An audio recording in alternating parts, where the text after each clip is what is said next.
Hello, this is my eye. I'm keeping my eye on you. Um, I'm in that kind of mood. We're doing an SRT group clearing on diabetes. So I'm not saying it's diabetes 1 and diabetes 2. And I think there is a theory there is a diabetes 3, which is it dementia or something? But I'm just not getting into that. I'm just going to say it's diabetes. So any programs that are feeding into diabetes, into the condition, labelled as diabetes, should we say, then we're clearing that. So make sure you're 100% open to receiving healing, and let's just dive on in there, shall we? Let's do this. Right, here we go. Trumpet sounding. Positive, 0, negative 100. So it's something that needs doing for everyone there. Can you see this all right? Have I got the positions right? And in terms of consciousness, we're really at spirit status there. So let's clear it up to radiant love new paradigm level with your high self teams, and up to 100 positive and down to 0 negative, again for your highest good.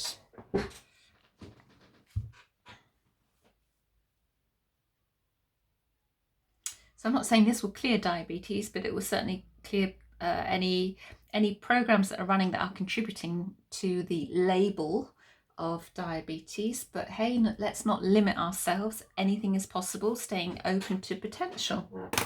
People have been healed of specific physical conditions before using the SRT system. So you just never know. We just have to be open to receive as much as possible.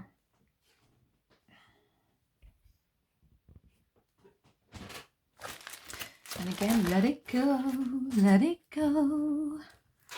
Do, do, do, do, do. Let it go, let it go.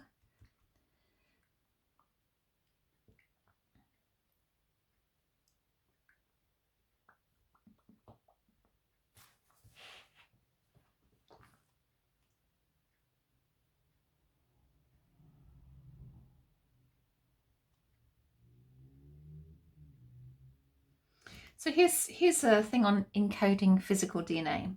Once a soul has decided to incarnate, there are certain codes that are planned to go into the DNA of the physical body. The purpose is to establish codes in the body that will cause certain results. For example, if the soul needs to face the challenge of experiencing through a body that is Down syndrome or some other form of limitation, they would encode the appropriate DNA to bring that about.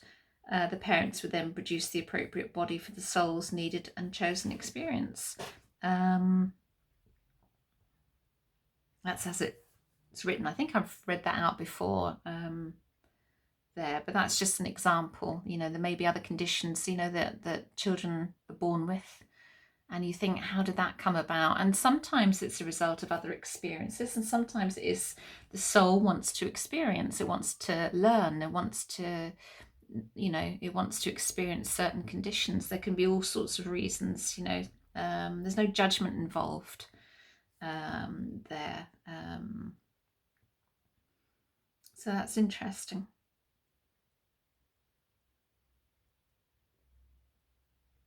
And SRT does work at the DNA level. Someone was doubting that recently.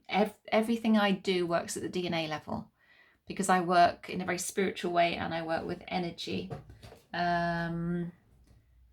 It all works at shifting stuff at a DNA level. So so if anyone has any queries whether it does, it most certainly does. It most certainly does. And you'd be amazed what comes up sometimes from the depths of your energy fields. And you think, what? I didn't know I was carrying that or holding on to that, or, you know. Right, chart 6A, master programs. Let's do this. Inside right, failure. That's interesting, connecting with diabetes. So does it have past life and ancestral roots? It does, but let's clear failure at all levels of consciousness on chart 3.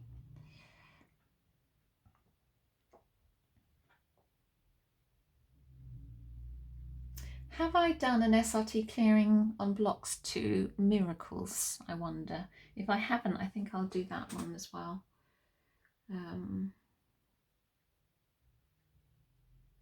Oh, I went straight to a paragraph in my book that said elves are in the 54th dimension of planet Earth. That's interesting. Not spotted that before. I'm a massive Lord of the Rings fan. Massive. And I can almost quote all the dialogue. That's how much I've watched it, which makes me a bit of a geek, I think. But I don't care. I'm proud to be a geek.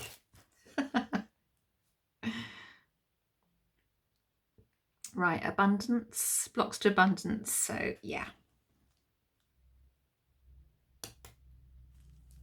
let's clear those blocks to abundance away.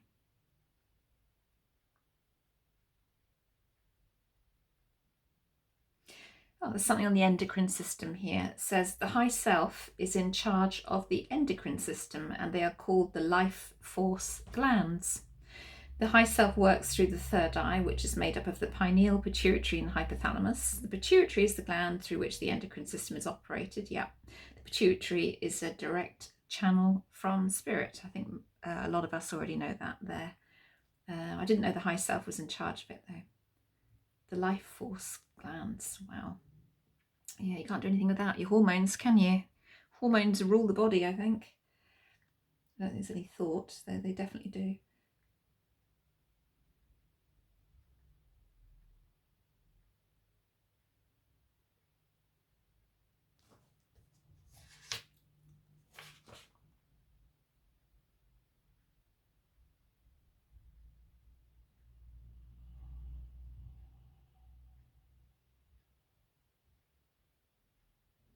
I'm going to read that out in a moment. Let me just move on from this. All right, where are we going next? 15 or 6, feels like 15, yeah, I am level. We have a duality of the I am level consciousness, so let's just clear that away. I was just reading this area on energy, and it says, again, this is all taken from Robert E. Detzler's books, which is back to front as I'm clearing this, but so we have the Freedom Path. Robert E. Detzler, he's the founder of this system, is no longer with us in this dimension, but I'm sure he's beavering away on the other side, helping people like me and others with this system. Robert E. Detzler, Soul Recreation, and other spiritual healing book, and this is it's like a dictionary book from the association I use. But just sort of, yeah, I'll just go to the next chart and I'll read you what it says about energy, because it's always useful to hear. We're going back there. Where are we going? Chart 15 or 16? Looks like 16. Let's just see. Again, these are very light group clearings. They're not going into any depth. You'll see as you go through Robert's books, there's a lot of case studies and lots of questions are asked. Shift onto unreality. Like everything, like all healing mechanisms, this is a tool, and it's how you use the tool and who's operating the tool. That's the important thing. So there's a shift into unreality, so let's just clear that away in the fall of consciousness. So it says we live in a sea of energy that is called spiritual etheric energy. Energy has consciousness, and we mold and shape energy according to our thoughts and emotions. Etheric energy is responsive to our thoughts and emotions, and we draw on and form that energy into the happenings and products of life. Energy follows intention. Now, I need to do a video on this because I believe there is conscious and unconscious intention, but I'll come to that on another day. Energy follows intention, and life in its countless forms is made up of energy. Positive energy is like having a vast supply of clean water. Negative energy is like adding mud to the clean water. Hate destroys and love increases a person's energy. I think we all know that. It is not what happens to you at any time that causes a subsequent problem. Rather, it is the energy that you charge the happening with that brings it full circle. So this is the intention behind a course of action. This is the unconscious intention. For every energy you send out, there is an equal energy that returns, which is the law of cause and effect, or karma. Do you want to put out negative energy that comes back to you? Look at the thoughts and emotions you are putting out, and you will gain a greater understanding of how creation works. Negative energy causes a lowering of your physical vibrations. It is a form of toxicity and can cause harm to the mental, emotional, and physical bodies. When discordant energies are released, it clears toxicity and raises the vibrations of all three bodies. There you go. I think most of us knew that one anyway, but it's always good to have a reminder and get back to basics, I think, to remind ourselves. We all get, we all fall into the trap of having negative thoughts. So thankfully I have very, very good friends that remind me when I hear myself, when I start saying things that are limiting me, which I do every now and then, I think, God, where's that coming from? And they remind me, because they're good friends, and they're nice with it as well. They're polite with it. All parameters are an illusion. There's a block to that. Let's just clear that away. So surround yourself with good friends that, with good humour and with love, remind you sometimes that perhaps you're limiting yourself in the way that you're talking. And we all do it. We all do it. We're not all saints, perfect, and otherwise we wouldn't be here. But the more we can laugh at ourselves, the better, and more enjoyable life becomes, really. None of us are getting out alive, remember.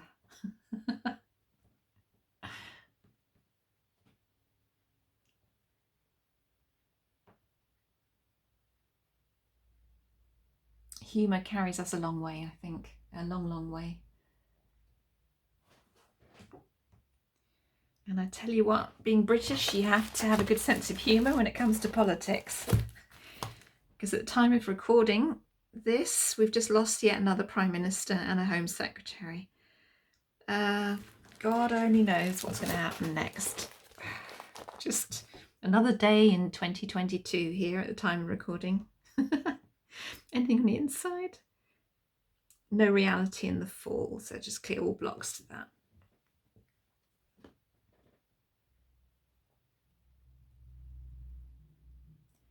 I thought the world had gone crazy in 2019, but my goodness me.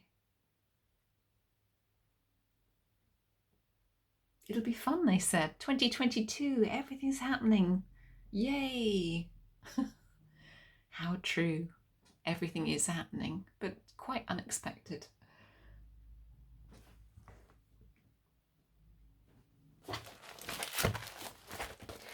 You gotta roll with it. You gotta do.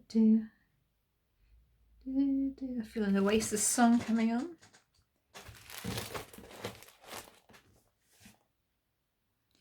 Right, clear Godhead plans. Okay, and we want something over here. Release anger at all levels. All good. So let's do that. Let's release anger at all levels. So don't blame me if that suddenly starts coming up. Just feel into it. And clear the Godhead plans. Thank you. It's interesting to see what comes up with diabetes. So failure was a big one. Anger, limitation. Again, like all these diseases and conditions, shall we say, they're just labels. They're put into categories of common symptoms and then labeled, and we need to get away from that. We need instead to be listening to the body. What is the body trying to tell us? What are we holding on to? What needs changing in our diet or in our lifestyle?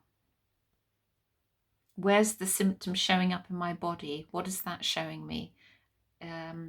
It's very typical for the human condition. I've done this myself, just to be like, I need a diagnosis. I need a diagnosis because then I'll have a label, and then I can accept it. But instead, we don't need a diagnosis. We don't need a label. What we need, and that's, I'm not saying don't get medical intervention, because obviously always get qualified medical intervention so it gets checked out properly and you get proper tests, x-rays, and if you need them, and so on and so on. You know what I'm saying? It's, your responsibility is your body to look after it. So I'm not giving advice here, but what I'm saying is look at the symptoms and what the body is saying to you. What is it communicating to you? What's it screaming at you, you know? Is it screaming at you to change your diet? Is it screaming at you to let go of what's eating you inside?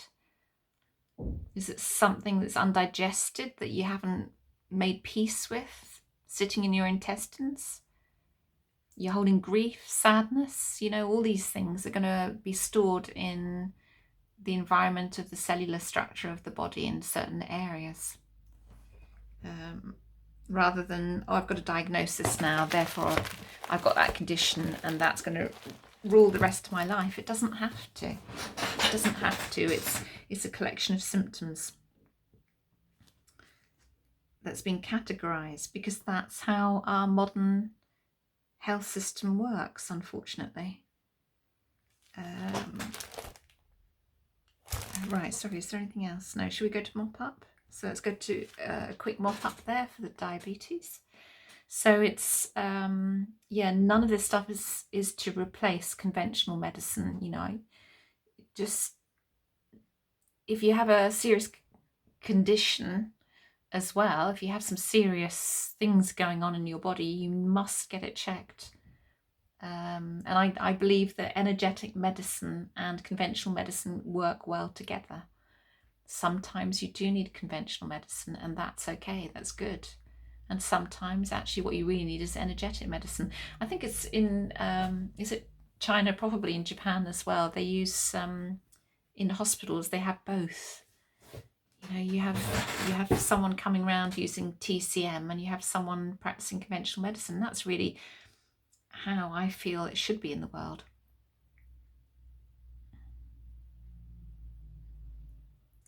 I think what's missing from Western medicine, conventional medicine, is that they leave out the whole energetic perspective completely.